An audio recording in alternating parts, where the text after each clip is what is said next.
Hello, good morning everyone. So today we'll be discussing about mastering parallel structures.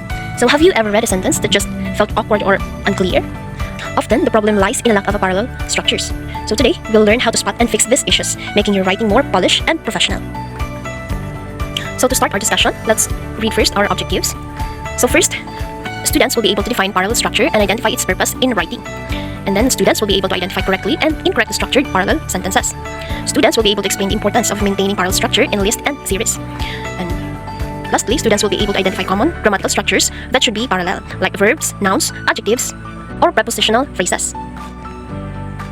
So part 1 is, let's define what is the use parallel structures. So what are parallel structures?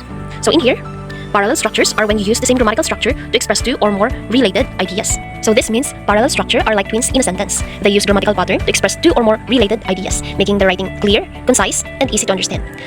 So parallel structures are about keeping the core grammatical pattern. For example, you use infinitive verb in a sentence is like the engine of each item, ensuring they are all moving in the same directions.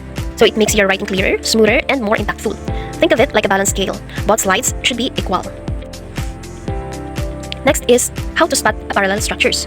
So in spotting parallel structures, it means we identify instances where a sentence or phrase uses the same grammatical construction for similar ideas or elements. For example, in a correct parallel structure, I like to swim, bike, and hike. In here, all verbs are in the base form. So why? It's because, for example, each verb, swim, bike, and hike is in its base and infinitive form. This consistency creates a parallel structures. That means the sentence is clear and easy to understand. Next is the incorrect parallel structures. For example, I like to swim, biking, and to hike. So this sentence are inconsistent verb forms. The grammatical form are inconsistent because to swim, to hike are infinitives, but biking is a gerund or verb acting as a noun. This consistency makes awkward and less clear. Next is another example of a correct parallel structure. She is tall, smart, and funny. So this sentence uses all adjectives. Each word tall, smart, and funny is an adjective modifying the subject she. This consistent use of adjectives creates a parallel structures. So another example of incorrect parallel structure is she is tall, has intelligence, and is funny. So these are all uses mixed sentence structures. So in here, the grammatical structures are fixed because is tall, is funny, used the be verb plus adjective structure. However, has intelligence uses different structure, like verb plus noun. This consistency breaks the parallel structure, resulting in a less clear and grammatically less pleasing sentence. Next is the steps to identify parallelism. So here are the steps to identify parallelism.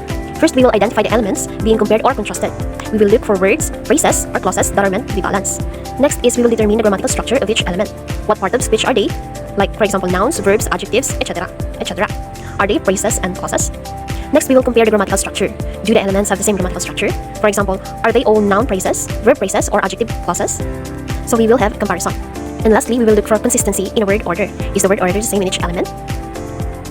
Next, here are the examples of a correctly structured parallel sentences. So in example number 1, he loved to read books, watch movies, and listen to music. So its analysis, all three verbs are in infinitive. And in example number 2, the students were excited about the trip, eager to learn and ready to explore. So in here, each element is an adjective followed by a prepositional phrase, which means ready to explore.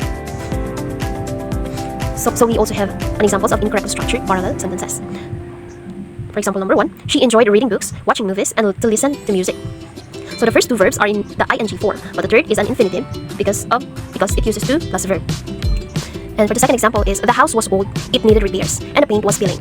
The first element is an adjective. The second is a verb phrase, and the third is a complete sentence. So how are we going to correct incorrect parallelism? So to fix incorrect parallelism, adjust the structure of the elements so they all have the same grammatical form. For example, in the first incorrect example above, you could change the word to listen to listening to create parallelism. So here are the things to remember in creating a correct parallelism. So remember that parallelism enhances clarity and makes your writing more impactful. And then look for consistent grammatical structures and word order to use parallelism. And when you find an incorrectly structured parallel sentence, adjust the elements to match the same grammatical form. So here are the random examples of a common grammatical structures that should be parallel. So we have the structure of verbs, the structure of nouns, the structure of adjectives, and then the structure of adverbs, the structure of prepositional phrases. And we also have the structure of gerund phrases, the structure of participial phrases.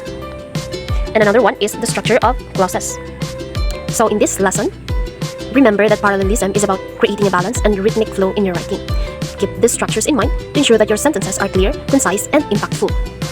So that's all about the use of parallel structures. Thank you for watching and listening.